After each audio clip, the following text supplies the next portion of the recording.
Welcome to Things You Don't Know.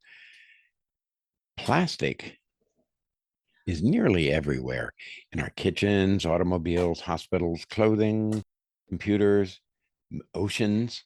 Yeah, oceans. And even in the food chain. It began as an ingenious substitute for expensive natural materials. It's important to remember with all the controversy, initially, plastic helped protect wildlife, made consumer products affordable, and supported enormous advances in medicine and technology. But the same characteristics that made plastic useful, its low cost, durability, and resistance to decay, have created one of the world's largest environmental problems. Yes, indeedy. Plastic was not invented by one person in a single moment. One of the earliest manufactured plastics was Parkasine, introduced by British inventor Alexandra Parks in, you'll never believe this, 1860. It was made partly from plant derived cellulose and could be heated, shaped, and hardened into a lot of different shapes. And that's from the Wiley Online Library. A major breakthrough, Dr. Weaver, came in 1869 when American inventor John Wesley Hyatt developed celluloid. A manufacturer had offered a prize for a substitute for ivory, which was widely used to make billiard balls. Hyatt's celluloid, I'm sorry, Dr. Dineen, but that is so funny. it Wait, is would have you ever thought that cellulose would have come from, billiard balls? I gotta Let me tell get you, my pool stick out here and shoot me up some cellulose. I There you only go. knew about it from photographic film initially. But Yeah. I know about photographic film, but billiard balls? amazing. Yeah. Hyatt celluloid became the first commercially successful plastic and was later used for combs, jewelry, inexpensive cutlery, toys, and as I said, photographic film. Check out the Smithsonian's website to learn more about that. And that meant that fewer products had to be made from elephant ivory, tortoise shell, horn, and other animal materials. Early plastic was actually promoted as a way to conserve scarce natural resources. And the elephants were quite happy about that. I I think they imagine they were, would yeah. be. Yeah. Don't cut off my tusks and make me die Yeah. just for a human convenience. Anyhow, the beginning of modern synthetic plastic came in 1907.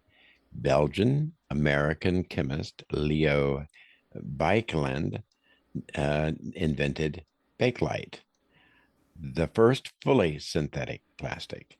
Now, Baekeland had been searching for a substitute for shellac, a natural electrical insulator that was becoming expensive as the electrical industry expanded and more insulation was being needed. Now, bakelite was heat resistant, non conductive to electricity, very durable, and suitable for mass production. Later on, it was used in radios, telephones, automobile parts, electric switches, and household appliances of all kinds. Now, plastic appeared to be nearly a perfect material. It was lightweight, inexpensive, waterproof, and easy to mold into almost any shape. You got that one right, Chandler, for sure. It also reduced transportation costs because plastic containers were lighter than glass or metal. Products could be manufactured rapidly and sold at prices ordinary families could afford. It's important to remember plastic eventually became essential in medicine. How Like, so? well, with a number of medical products, sterile syringes, IV bags, protective gloves, tubing, and sealed packaging helped prevent infection and made many medical products easier to distribute. Now, when you said that it helped to prevent infection, that's because what? They were disposable. You wear the gloves, you do your procedure, and then you throw them away, right? Hmm. Right. Yeah, kind of important. And they also helped preserve food, insulate electrical equipment, and make automobiles and aircraft lighter. Mhm. Plastic was not simply just a cheap replacement. In many situations, it was safer or more practical than the material that it replaced. That is so right on, spot on. The problem was not that plastic had no value. The problem was that manufacturers began using an extremely durable material for products intended to be thrown away after a few minutes.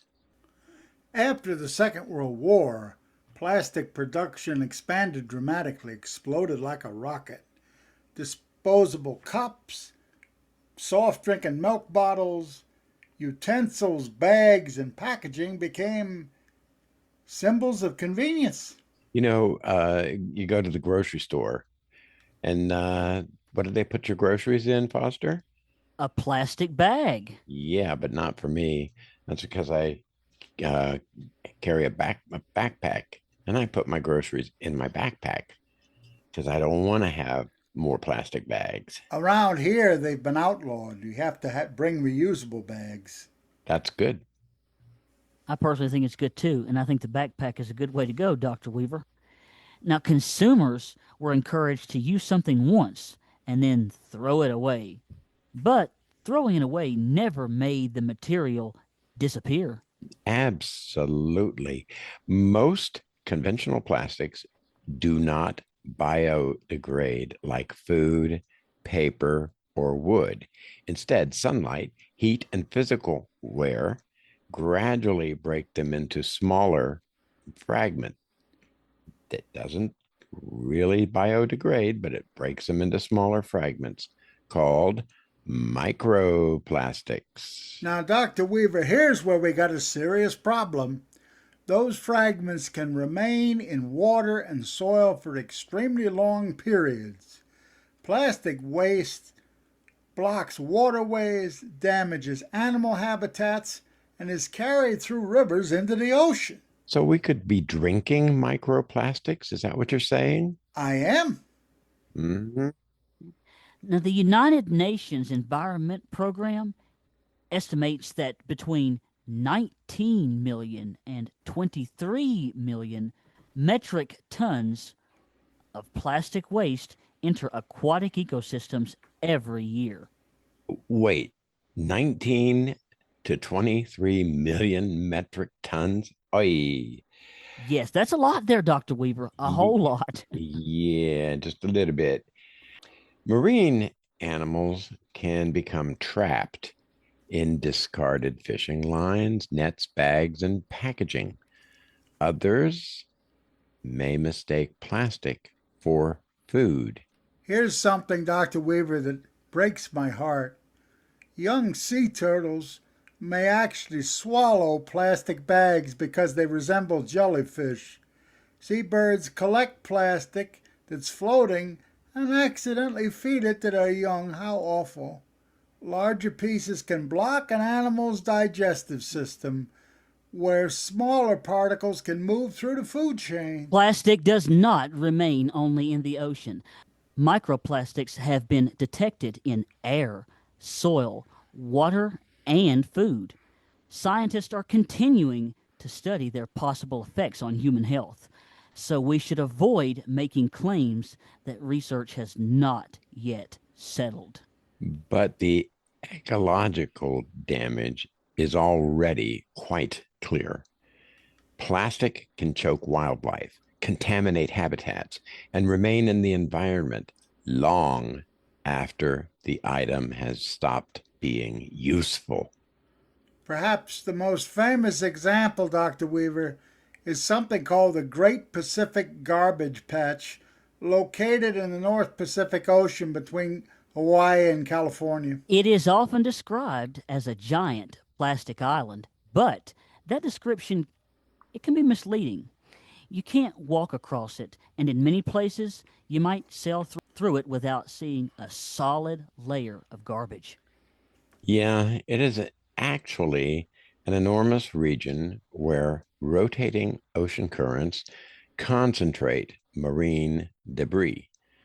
The material ranges from abandoned fishing nets and larger objects to countless pieces of microplastic spread through the water. And the tragedy of that is, Dr. Weaver, it makes cleanup extraordinarily difficult.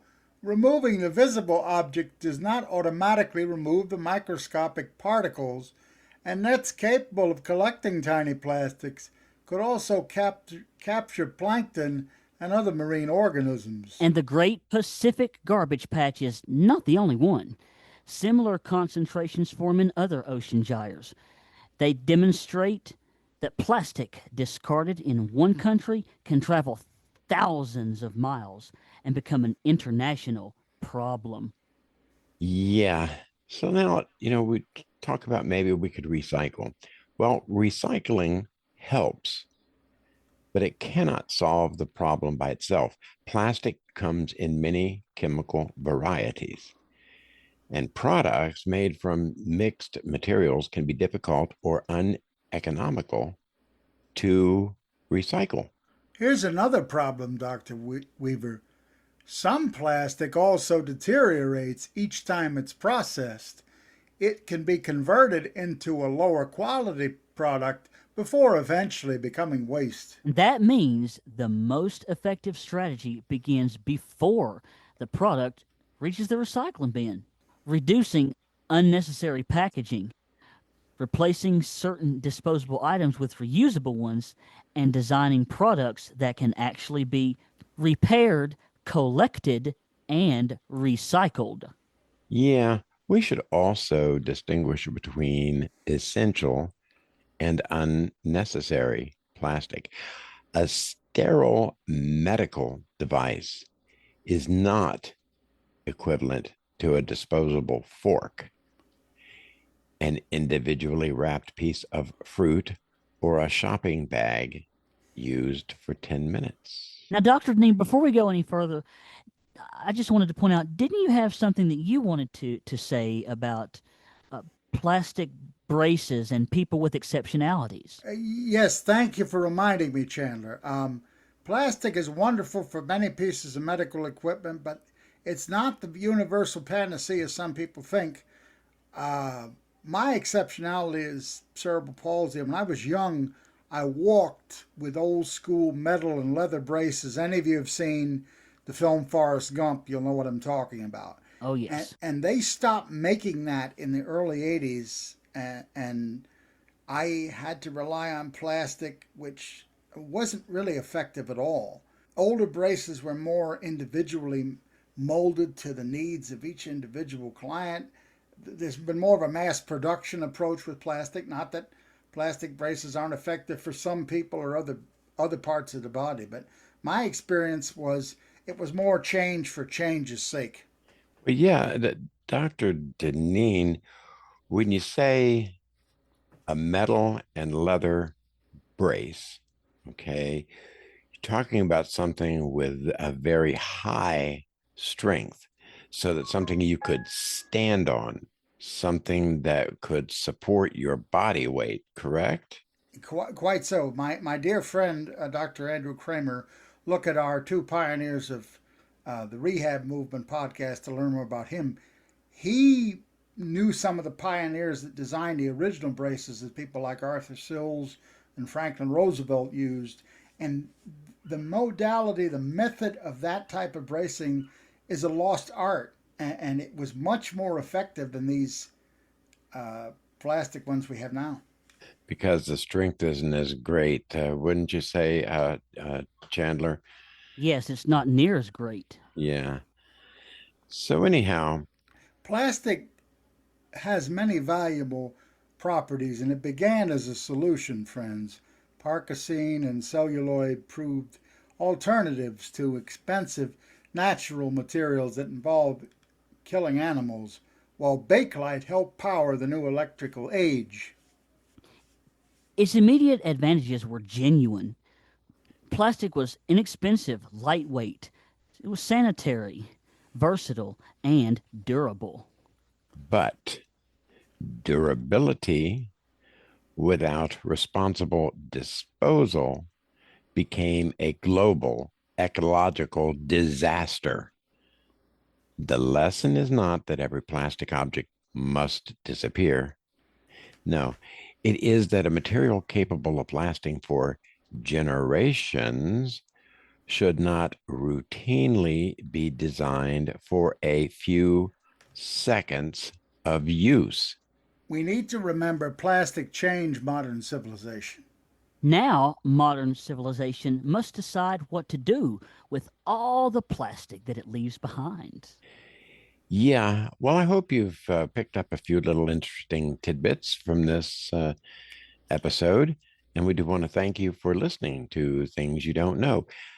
Look, give us a like, they're very important.